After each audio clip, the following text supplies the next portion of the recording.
പറഞ്ഞാൽ പോവാൻ പറ്റും കേട്ടോ. ഇത് പൂ വളർത്തുക എന്ന് പറയും ഇതിന്.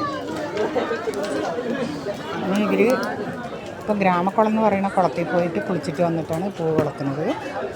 അത് കഴിഞ്ഞിട്ടിന് മംഗലം പുഴയിൽ പോവും. അവിടെ പോയി ദൈവവും ആനയും എഴുന്നള്ളത്തും കുമ്പക്കളിയും എല്ലാം കൂടി പോവും.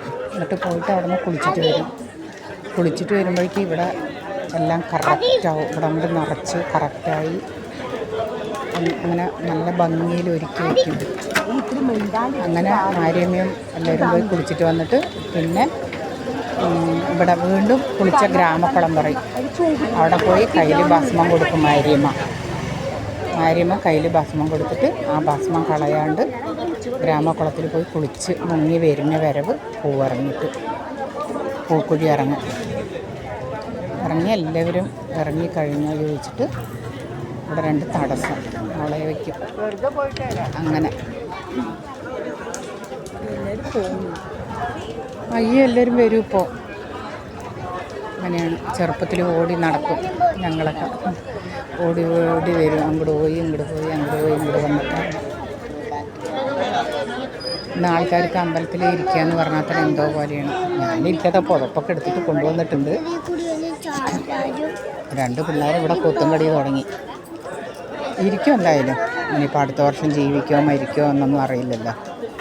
ഈ വർഷം ഫുള്ളായിട്ട് അമ്മൻ്റെ കാൽഭാഗത്തിൽ ഇരിക്കാമെന്ന് പറഞ്ഞിട്ടാണ് ഇതാ വന്നിട്ടുണ്ട്. ഞാൻ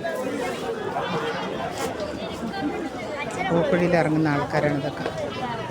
അവരെന്നെ അത് ചെയ്യുക ചടങ്ങ്.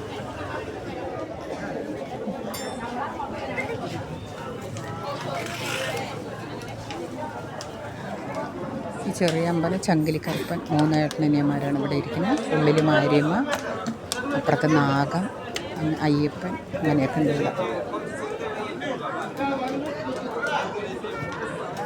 അമ്പലം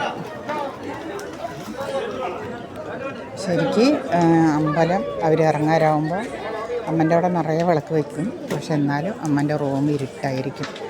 അമ്മ ഇവിടെ മക്കൾക്ക് വേണ്ടിയിട്ട് കൈ വെച്ചിങ്ങനെ താങ്ങുന്നതാണ് സങ്കല്പം. അല്ല, അതങ്ങനെ തന്നെയാണ്. സത്യം അത് തന്നെയാണ് കേട്ടോ.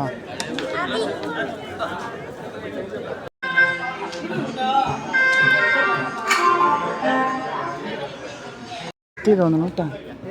വരുന്നുണ്ട് തോന്നുന്നു. പൊട്ടിക്കാൻ പോവല്ലേ. അതൊരു പുളി പെട്ടെന്ന് അത് അമ്മ അവിടെ പോയിട്ട് ഭസ്മം കൊടുത്ത് നോക്കുമ്പോൾ ഒരാൾ